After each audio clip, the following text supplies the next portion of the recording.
Aquí estuvo Heliópolis, la vieja ciudad de On, donde, según se dice, se levantó el primer templo de Egipto cuando el país emergió de las aguas después del diluvio. Nada queda del templo ni de la ciudad, y no es extraño, porque desde entonces han transcurrido cuando menos 5.000 años. En época mucho más reciente, en el siglo III a.C., vivió aquí Manetón, un sacerdote guardián de los archivos sagrados del templo de On. Él tuvo a su alcance los más antiguos documentos y escribió una historia de Egipto. Con su última parte, la que se inicia en tiempos de Menes, el primer faraón de la primera dinastía, arqueólogos e historiadores están de acuerdo. Pero lo que, según Manetón, sucedió antes de esa historia conocida de Egipto, solo los más románticos pueden aceptarlo, porque este sacerdote historiador, que pudo consultar los más viejos archivos, afirmó que antes de la primera dinastía hubo otras 6, cuyo reinado duró 24.925 años. Pensar que 30.000 años antes de Cristo ya había comenzado la historia de Egipto produce escalofríos, pero lo cierto es que el pasado acumulado en las arenas de este desierto y a ambas orillas del Nilo es conocido solo en parte. De forma misteriosa, surgió de repente una cultura perfectamente desarrollada. Donde solo había nómadas viviendo en plena edad de piedra, apareció bruscamente una civilización de hombres, astrónomos, arquitectos, matemáticos, médicos, escribas, hombres que levantaron pirámides y templos de singular belleza miles de años antes de Cristo. Ciencia antigua, dioses que ya eran viejos antes de que nacieran los que ahora se veneran, todo cabe en esta tierra y en los milenios que duró su historia. Todo menos una construcción singular, una montaña artificial que alguien levantó para desafiar al tiempo y dejar a los hombres del futuro un legado que fuera la síntesis de todo el conocimiento. Una colosal pirámide que encierra en sí misma todos los misterios.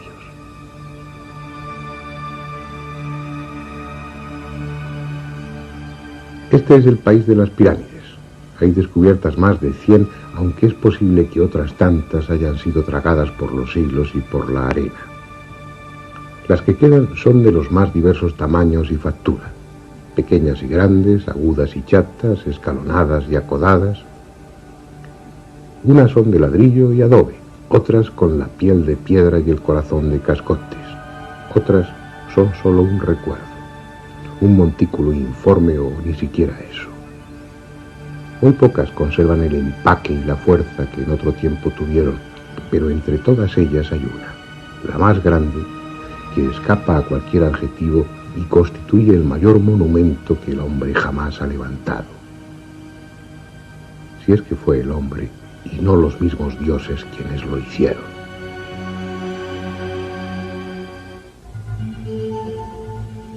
A 12 kilómetros de la moderna ciudad de El Cairo y a orillas del desierto libio hay una meseta llamada de Giza. Tiene apenas 40 metros de altura, los justos para dominar los frondosos palmerales de la ribera occidental del Nilo. La suave pendiente que llega hasta el promontorio ha sido recorrida por millones de personas, viajeros, curiosos, peregrinos, sabios, místicos, aventureros. Todos ellos atraídos por el misterio que rodea a este edificio singular. Más de 2,5 millones de bloques de piedra que pesan entre 2 y 60 toneladas cada uno. Para transportar toda esta piedra harían falta 800.000 camiones de gran tonelaje. Uno a continuación de otro, esos camiones formarían una fila que llegaría desde Madrid hasta los confines de Siberia. En su base cabrían 8 campos de fútbol y su altura es la de un edificio de 50 pisos. Lo extraordinario, lo increíble, como veremos a lo largo de estos documentales, es que a pesar de su abrumadora masa, de sus gigantescas proporciones, sus errores de nivelación, de orientación, de simetría o de angulación se miden por milímetros. No solo es la obra más colosal que levantó el hombre, sino también la más perfecta. En la misma meseta de Giza y al lado mismo de la Gran Pirámide hay otras 3. La de Kefren, ligeramente más pequeña, que conserva en su cumbre parte del revestimiento original, y la de Micerinos, de menor tamaño y algo más alejada de las otras dos. Aún hay 6 pirámides más, tan pequeñas en relación con las otras que se las conoce como pirámides satélites. 3 están situadas al este de la Gran Pirámide y se dice que sirvieron de sepultura a la familia de Keops. Las 3 restantes, frente a la cara sur de Micerinos, completan junto con la Esfinge el complejo monumental de Giza. La cita obligada para todos aquellos que sienten inquietud por el pasado, el punto de destino al que acuden turistas desde las partes más lejanas del mundo. Se harán fotografías ante ella y luego recorrerán su interior. Unos saldrán impresionados, otros jadeantes por el esfuerzo, los más respirando ansiosamente tras la sensación de claustrofobia que se experimenta en los angostos túneles y pasillos. Pero pocos, muy pocos, saldrán con la conciencia de haber estado en las entrañas mismas del misterio. Pocos, muy pocos, sabrán que han visitado un monumento que, pese a su rotunda solidez, es imposible que esté ahí. Este interés hacia la Gran Pirámide, que mueve a viajeros a recorrer miles de kilómetros para visitarla, no es una moda de estos tiempos. En todas las épocas han llegado hasta aquí sabios y curiosos tratando de descubrir su secreto. Heródoto, el célebre historiador griego, dejó escritas sus impresiones sobre la Gran Pirámide. Estuvo aquí hacia el año 440 a.C. y dio detalles sobre la construcción que hoy ya no están a nuestro alcance. Por ejemplo, contó que las caras de la Gran Pirámide estaban cubiertas de escritura, unos signos de los que ya nada se sabe. Abd al-Latif, un historiador árabe del siglo XIII, también se refirió a esa escritura. Dijo que en las 4 caras de la pirámide había un número tan grande de inscripciones que con ellas podrían llenarse 10.000 páginas.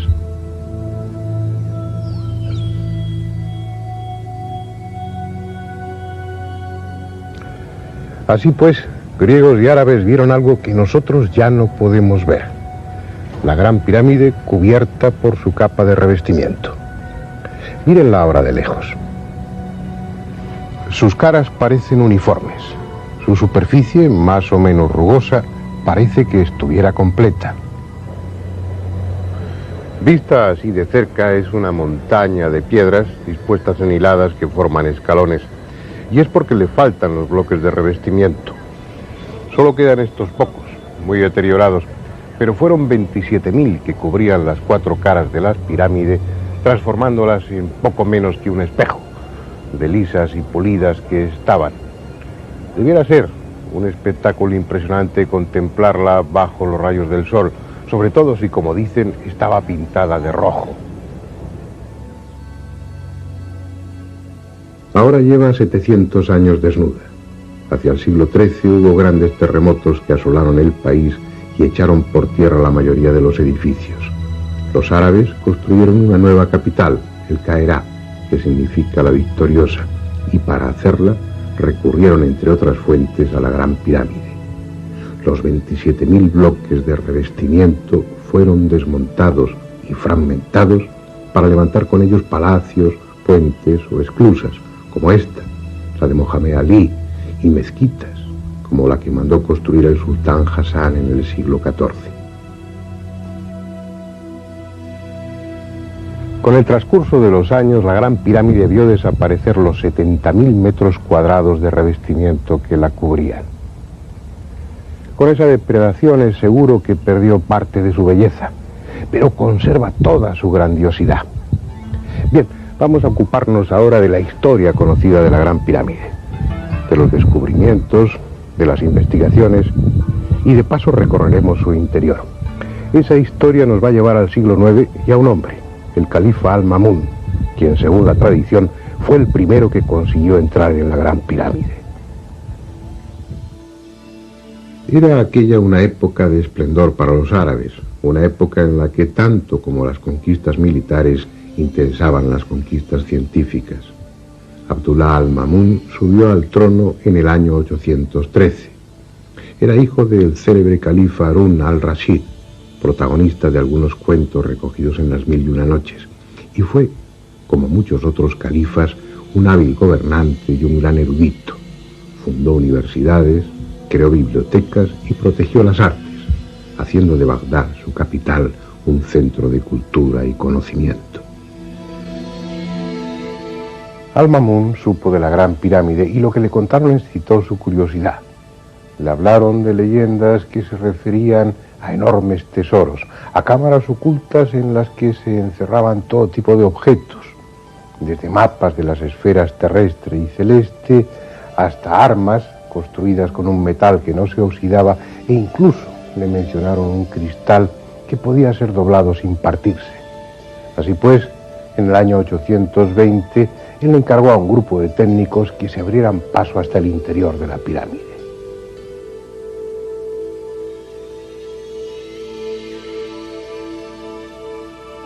El resultado fue esta galería por la que hoy entran los turistas. Una mina que rompiendo las piedras penetra 38 metros en dirección norte-sur, evita los bloques de piedra con los que se cegaba la entrada al canal ascendente y llega hasta este.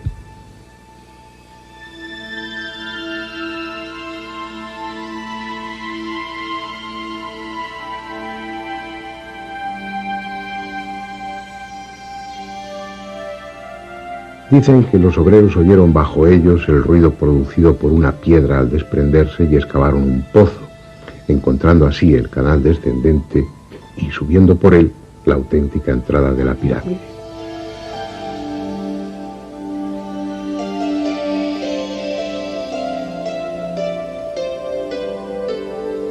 Lo cierto es que, aunque la tradición afirma que el túnel atribuido a Al-Ma'mún fue practicado por el azar, nadie puede creerse que por casualidad perforasen en la dirección correcta, a la altura correcta, que por casualidad evitasen los bloques que taponaban el canal ascendente y que por casualidad hiciesen un pozo que fuese a dar justamente al canal descendente.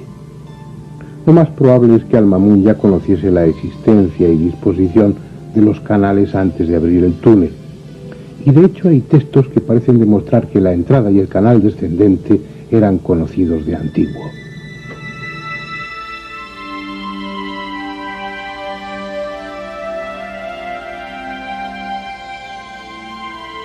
Estrabón, en el año 24 a.C., escribió que a cierto nivel, sobre uno de los lados de la pirámide, hay una piedra que puede retirarse y deja ver la entrada de una galería o siringa que termina en la tumba.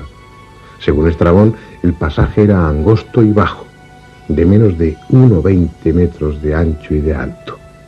Ese pasaje descendía 114 metros hasta una cámara excavada en la roca viva a 46 metros por debajo de la base de la pirámide. Esa cámara estaba medio llena de agua infestada y de sabandijas. Los datos que proporciona Estrabón son tan próximos a la realidad que no cabe la menor duda de que él conocía la auténtica entrada a la pirámide, esta precisamente donde estamos. También hablan de ella Heródoto y Plinio, aunque con menos detalle, pero mencionan la entrada, el túnel descendente y la cámara que hay al final de él. Según cuenta Estrabón, aquí, en esta entrada, había una piedra basculante dentro de las losas de revestimiento que permitía el acceso. No sabemos si eso es simplemente una leyenda o tal piedra existió en realidad. Bien, antes de entrar, vamos a ver con cierto detalle cómo es esta entrada a la siringa. Lo que primero destacan son los 4 gigantescos bloques de descarga que descansan sobre el dintel de la puerta.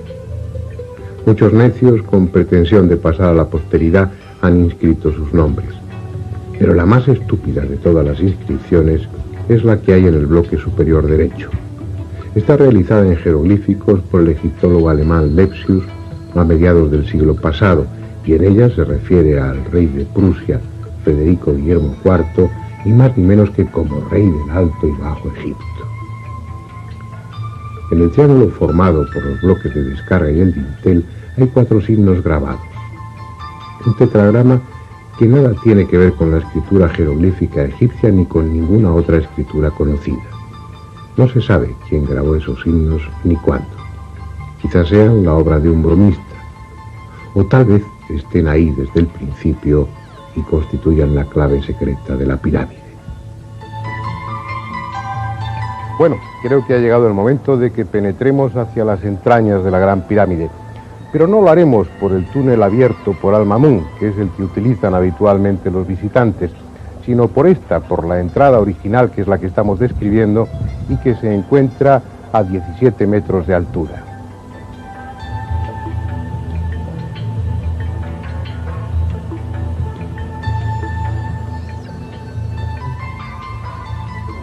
Hay dos barandillas, una a cada lado, y en el suelo un entarimado con tablas transversales para facilitar el descenso.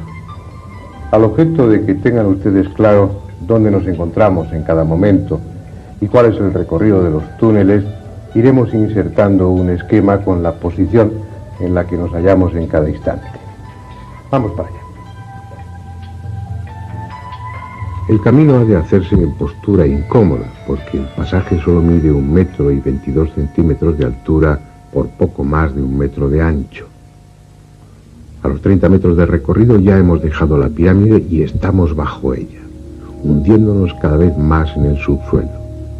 Ese canal descendente tiene en total 105 metros y 15 centímetros de longitud.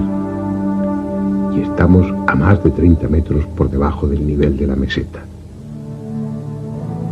Ya abajo del todo, al final del canal descendente, se abre un pequeño tramo horizontal aún más angosto.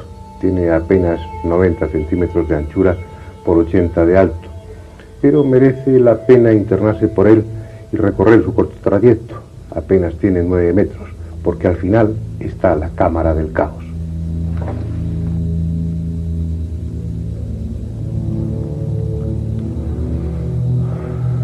Estamos en la parte más profunda de la Gran Pirámide, en la cámara más recóndita, más subterránea.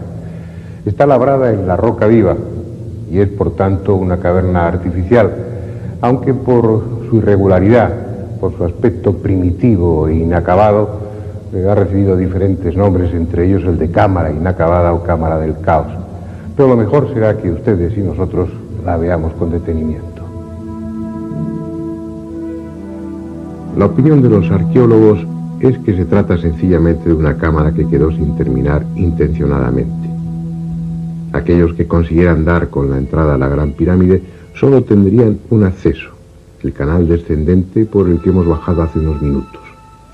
Al llegar aquí y encontrarse esta cámara subterránea sin terminar, los violadores de tumbas pensarían que ni la momia ni el ajuar funerario llegaron a ser depositados en la pirámide. Según ese criterio, estas masas de piedra a medio trabajar no tendrían función práctica alguna. Sin embargo, observen cómo paredes y techo están perfectamente labradas, respetando los mojones de piedra, obligando a los obreros a trabajar en unas condiciones excepcionalmente duras, arrastrándose por espacios de apenas 25 centímetros para labrar el techo. ¿Qué sentido tiene eso?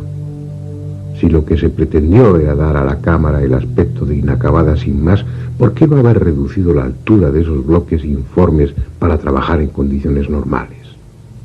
Si lo hicieron así, tendrían sus razones, como las tendrían para abrir ese túnel enfrente del que sirve de entrada y que penetra 14 metros en dirección sur para terminar bruscamente. Las mismas razones que les llevaron a abrir este pozo cuadrado de 2 metros de lado y que apenas llegaba a 3 metros de profundidad, como el túnel de la pared sur, tampoco conducía a sitio alguno. El coronel Weiss, a mediados del siglo pasado, profundizó 9 metros más el pozo, buscando una posible cámara, pero no encontró nada. Hoy el pozo está lleno de arena y cascotes. Si el descenso por el estrecho canal era incómodo, la subida, superando los 26 grados y 34 minutos que tiene de pendiente, es aún más dura. De seguir todo el trayecto del túnel llegaríamos a la puerta exterior, pero si cuando hemos recorrido unos 85 metros nos detenemos, veremos la entrada original a otro pasadizo, el ascendente, cegado por grandes bloques de piedra.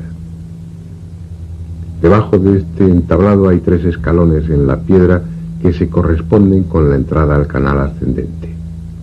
Durante la construcción de los túneles y en las ceremonias previas al sellado de la pirámide, debía haber una rampa que facilitaba el acceso al canal ascendente todavía abierto.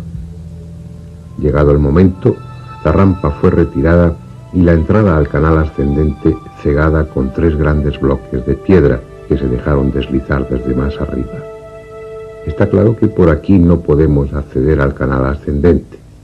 Será preciso que salgamos al exterior y utilicemos, como el resto de los visitantes, el túnel abierto por Al-Mamun. En el esquema vemos como el túnel perfora la pirámide desde más abajo de la entrada original y, siguiendo un trayecto horizontal, evita los bloques que obstruyen el canal ascendente y llega directamente a este. El canal ascendente es algo más confortable que el descendente que antes recorrimos. Mide un poco más de 1 metro de ancho y tiene 1,20 m de altura. Es en sí mismo una obra perfecta de ingeniería. Sus medidas se mantienen constantes y exactas a lo largo de los 37,5 metros que mide en total. Las piedras de paredes, techo y suelo ajustan con precisión y están pulidas. Las del suelo no están a la vista porque se ha dispuesto una rampa de madera con travesaños para facilitar la subida, porque este túnel también tiene una importante pendiente, exactamente la misma que el canal descendente, 26 grados y 34 minutos. No es un camino fácil, pero merece la pena el esfuerzo porque al final de ese pasadizo está la gran galería. Estamos ya a 22 metros por encima de la base de la Gran Pirámide, donde se abre la entrada a otro túnel, esta vez horizontal. Veamos a dónde conduce. Se trata de un pasadizo relativamente cómodo que avanza en dirección norte-sur. Mide algo más de 1 metro de ancho y tiene una altura de 1,18 m. Cuando se han recorrido 28,5 metros, el suelo presenta un escalón de 52 centímetros y gracias a él se puede entrar casi erguido en la cámara que hay al final del túnel. La llaman la Cámara de la Reina.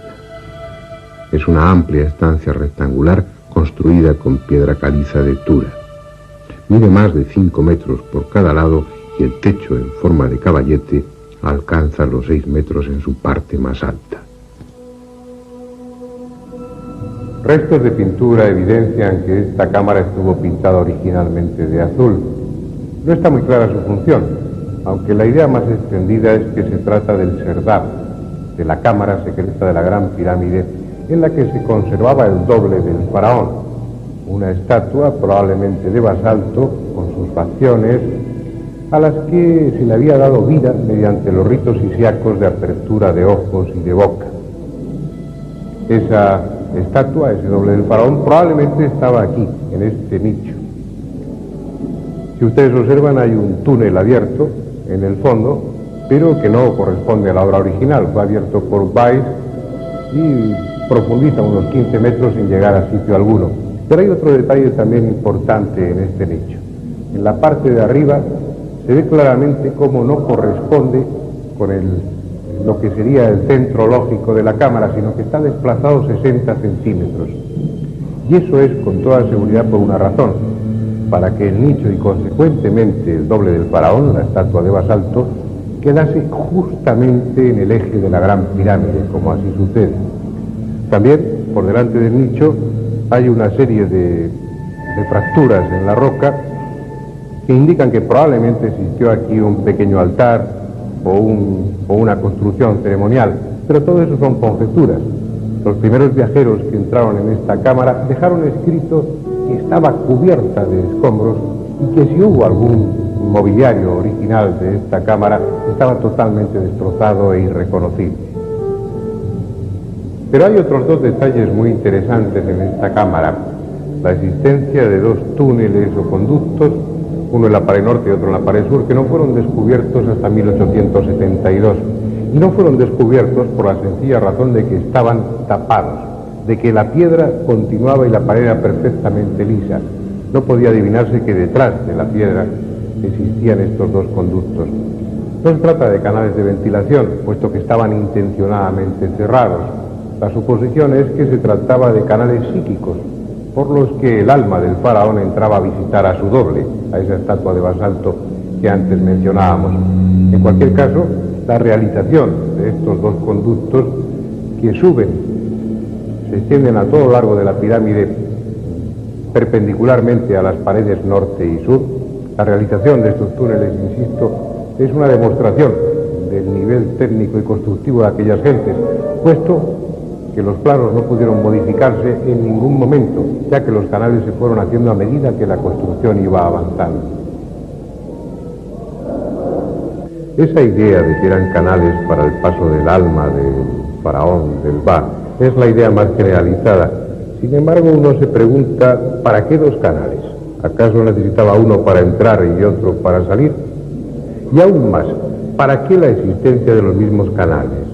¿Es que acaso el alma no puede atravesar la piedra? Porque el hecho es que estos agujeros estaban tapados con piedra. Por lo tanto, el alma no podría entrar ni salir. Y si podía atravesar la piedra, entonces ¿qué necesidad había de los canales? Tal vez simplemente señalaban un camino, pero si es así, ¿por qué abiertos al norte y al sur, cuando en la vida de Ultratumba precisamente las direcciones importantes son el este y el oeste? Estos canales siguen siendo un misterio, a pesar de que en los círculos arqueológicos se sostenga que fueron canales psíquicos. Un misterio al que se ha venido a añadir otro nuevo, algo que complica aún más las cosas. En 1993, mientras se realizaban una serie de obras para mejorar la ventilación en el interior de la pirámide, el ingeniero alemán Rudolf Gattenbing tuvo la ocurrencia de introducir, precisamente por este canal, un pequeño robot provisto de una cámara de televisión. El robot ascendió sin problema durante los primeros 65 metros, pero llegado a ese punto tropezó con algo inesperado. Una puerta interrumpía su paso, una pequeña puerta en la que, a través de las imágenes que ese mismo robot grabó, parecen distinguirse dos pomos de cobre o de bronce de los que se desprende una estela de oxidación. ¿Qué hay detrás de esa puerta? Un secreto más de la Gran Pirámide. Bueno, ahora volvamos a ese punto en el que coincidía el canal ascendente con este otro horizontal que nos ha permitido llegar hasta la Cámara de la Reina.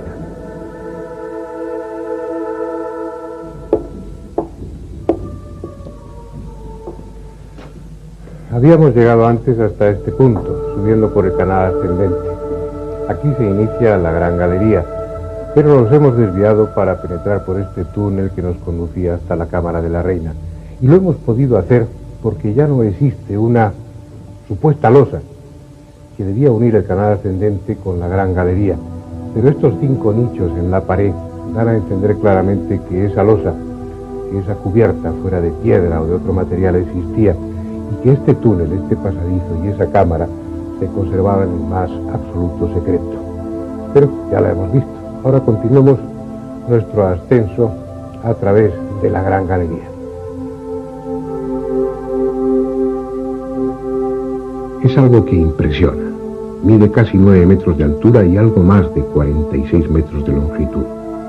Sobre ella gravitan millones de toneladas de piedra. Y quizá fuera mejor no saberlo, porque ese peso llega a sentirse en el ánimo y lejos de tranquilizar al viajero, este amplio espacio de la gran galería parece agobiante y a punto siempre de derrumbarse. Sin embargo, no hay solidez más probada, porque permanece así, inalterable, desde hace quién sabe cuántos miles de años.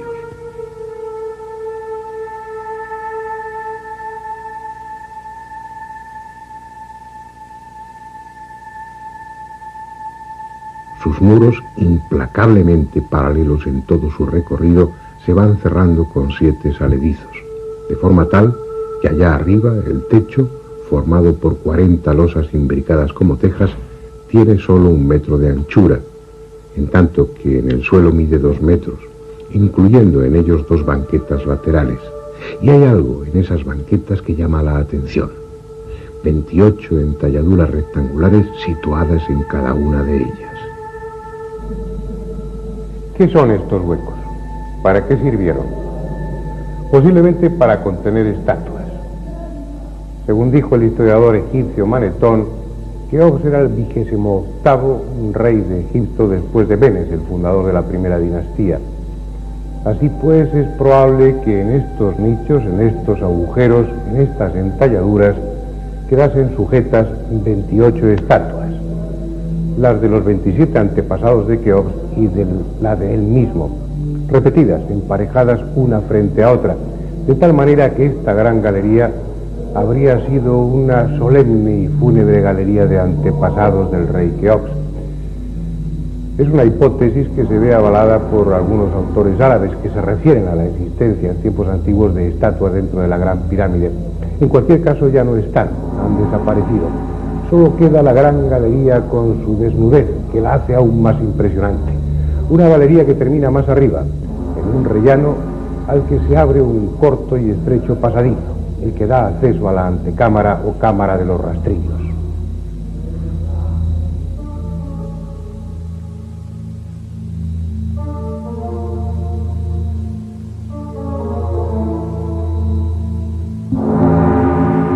De todas las estancias de la Gran Pirámide, esta pequeña cámara es la que parece haber desempeñado una función más definida. Las 3 correderas talladas en las paredes laterales, las 4 ranuras verticales de la pared sur y algunos otros detalles sugieren que esta cámara quedaba cerrada con 3 losas de piedra que se dejaron deslizar desde arriba mediante un sistema de cuerdas. Cuando entraron los primeros profanadores, las losas habían descendido y estaban en su sitio, tapando el acceso a la cámara del rey. La prueba es el destrozo que tuvieron que hacer en esta piedra, hoy reconstruida con yeso, para pasar por encima de las losas que obstruían la entrada. Hoy de esas losas que taponaban el conducto no queda ni resto, y el acceso a la cámara del rey está perfectamente abierto.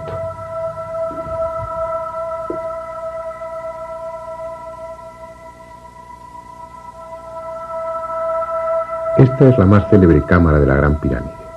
Mide más de 50 metros cuadrados y tiene casi 6 metros de altura. Está construida con bloques de granito rojo de Asuán y 9 colosales losas que pesan unas 400 toneladas constituyen el techo. Nada hay en ella, salvo este sarcófago de granito. A finales del siglo XVIII aún estaba la tapa rota y apoyada en la pared, pero hoy ni siquiera eso queda. Solo el cofre de piedra, roto en una de sus esquinas, y la desnuda estancia.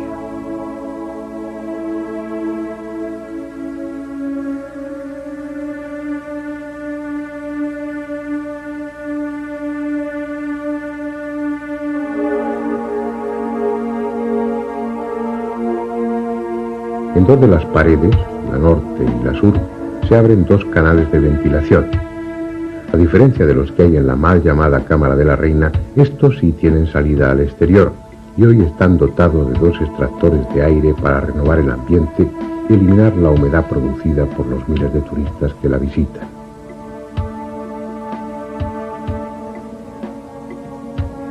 Bien, aunque limpia de escombros y de eyecciones de murciélagos, este interior de la Gran Pirámide que acabamos de visitar es prácticamente el mismo que se encontraron los árabes del siglo IX.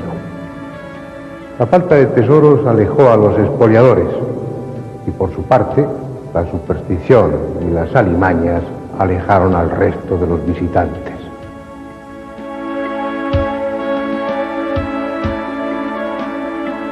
Más tarde, la demolición de toda la capa de revestimiento para abastecer de piedra a El Cairo supuso la acumulación de grandes cantidades de escombros. Por la entrada auténtica cayeron tanta arena y cascotes que el canal descendente quedó obstruido en un centenar de metros de su recorrido. El túnel inferior, el que abriera al Mamún, ni siquiera era visible porque el desierto y los escombros cubrían la pirámide hasta 10 metros de altura. Y así estuvo durante siglos, hasta el Renacimiento, época en la que volvió a renovarse el interés por las culturas antiguas y los pasadizos fueron de nuevo abiertos. Hubo otros visitantes y se produjeron nuevos hallazgos. En 1638 llegó hasta aquí John Greaves, astrónomo matemático y geómetra inglés. Leyendo a Pitágoras dedujo que en la Gran Pirámide estaban registradas las medidas fundamentales de la Tierra, y él fue el primero en señalar la existencia de un pozo del que hasta este momento no había constancia escrita. Un pozo que con toda seguridad ustedes no conocen. Vayamos de nuevo al interior de la pirámide para verlo. Estamos en la parte inferior de la Gran Galería. La ausencia de un sillar deja al descubierto un estrecho canal que desde hace muchos años está cerrado a los turistas y que por su trayecto casi vertical es conocido como el Pozo. Nunca hasta hoy había sido filmado, así que ustedes serán los primeros que pueden verlo, aunque parte de las imágenes carezcan de la necesaria calidad, porque el calor y la humedad dejaron fuera de uso la cámara profesional y fue preciso recurrir a otra pequeña cámara auxiliar. En realidad no es un pozo, sino un canal de 70 metros de longitud que, salvando un desnivel de 50 metros, comunica la Gran Galería con el canal descendente, muy cerca de la Cámara del Caos. La parte superior del peligroso canal está abierta en la mampostería de la Gran Pirámide y fue excavada cuando el monumento ya estaba construido. Su trazado, irregular y tortuoso, deja al descubierto las aristas de algún que otro bloque de piedra. No es un pozo que estuviera previsto en los planos de la pirámide. Fue excavado mucho después, con una intención que desconocemos.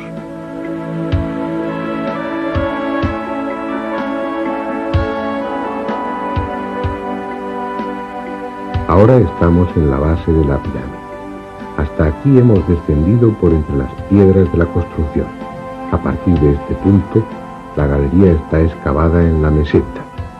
Y es en este tramo, inmediatamente por debajo de la pirámide, donde se encuentra una pequeña gruta, puede que natural o abierta por buscadores de tesoros hace muchos siglos.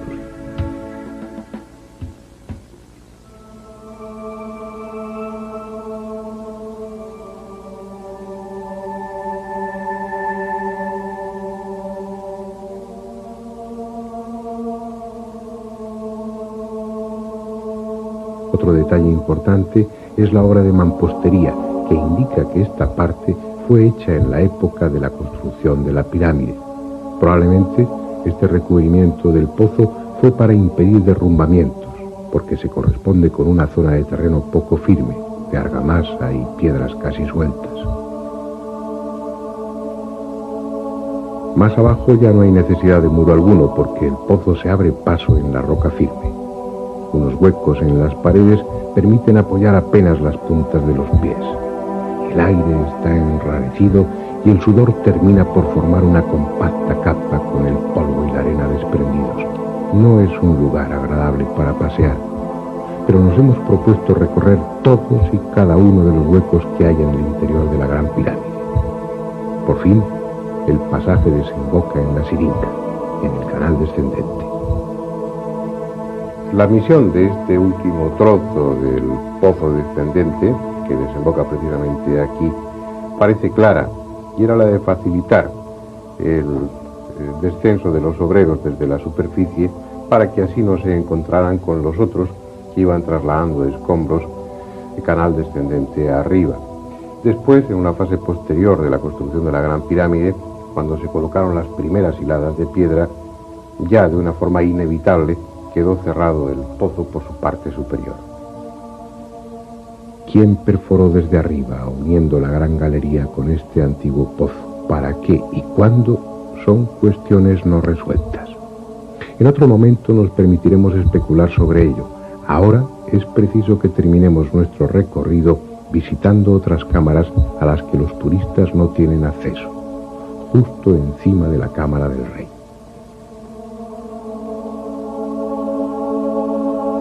Fue Nathaniel Davison en 1765 el que descubrió accidentalmente que en la parte superior de la Gran Galería, pegado al techo, se abría un boquete cuadrado de 60 centímetros de lado. Estaba casi cegado por excrementos de murciélago. Tras despejarlo, pudo introducirse por el pequeño conducto y entró en una cámara hasta entonces desconocida. Una cámara cuyo suelo está formado por las losas que sirven de techo a la Cámara del Rey. Por tanto, sus medidas son las mismas que las de esta, aunque con 1,20 m de altura. En honor a su descubridor, se la conoce como Cámara de Davison. 72 años después, en 1837, se descubrieron otras 4 cámaras por encima de esta. Fue a base de dinamita y bajo la responsabilidad de un coronel inglés retirado llamado Howard Weiss. por lo que las cámaras fueron bautizadas muy británicamente. Cámara de Wellington, cámara del almirante Nelson, cámara de Lady Anne Arbuthnot y por último la cámara de Campbell, en la que ahora estamos, con el techo en caballete.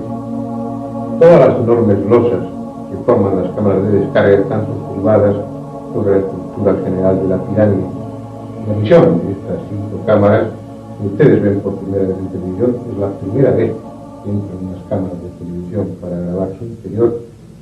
La misión de las 5 cámaras, repito, era aliviar a la cámara del rey del enorme peso que tenía encima y protegerla en caso de terremoto. Una misión que parece que ha cumplido perfectamente, porque en esta última cámara, en esta 5ª cámara, se puede ver cómo las enormes losas que forman el techo se han ido abriendo con el paso del tiempo, probablemente por efecto de algún terremoto. Pero la colocación de unas tiras de yeso en algunos de los lugares durante los últimos años ha permitido ver que desde hace bastante tiempo, al menos desde que se instalaron esas tiras de yeso, no ha seguido abriéndose, por lo cual todo hace suponer que dentro de 15 o 20.000 años la Gran Pirámide seguirá estando aquí como está.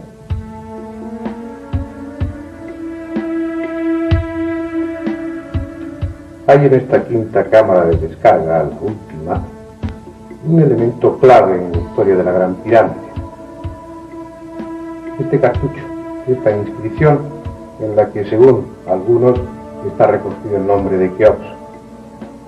Así pues, estos jeroglíficos y la mención que hace Heródoto serían las 2 piezas fundamentales para sostener la hipótesis de que la Gran Pirámide fue construida por orden del faraón Keops. Pero hay otros que piensan que no, que lo que figura en esta inscripción no es realmente el nombre de Keops, sino una versión un tanto alterada del nombre del dios solar Khnum, por lo cual no quedaría nada más que el testimonio de Heródoto, que como veremos en su momento también es más que discutible. Por otra parte, en una antigua inscripción jeroglífica denominada la Estela del Inventario, se afirma que la Gran Pirámide ya estaba construida en tiempos de Keops y era conocida como Templo de Isis. Esa misma inscripción dice que Keops se hizo enterrar junto a ella en una pirámide más pequeña.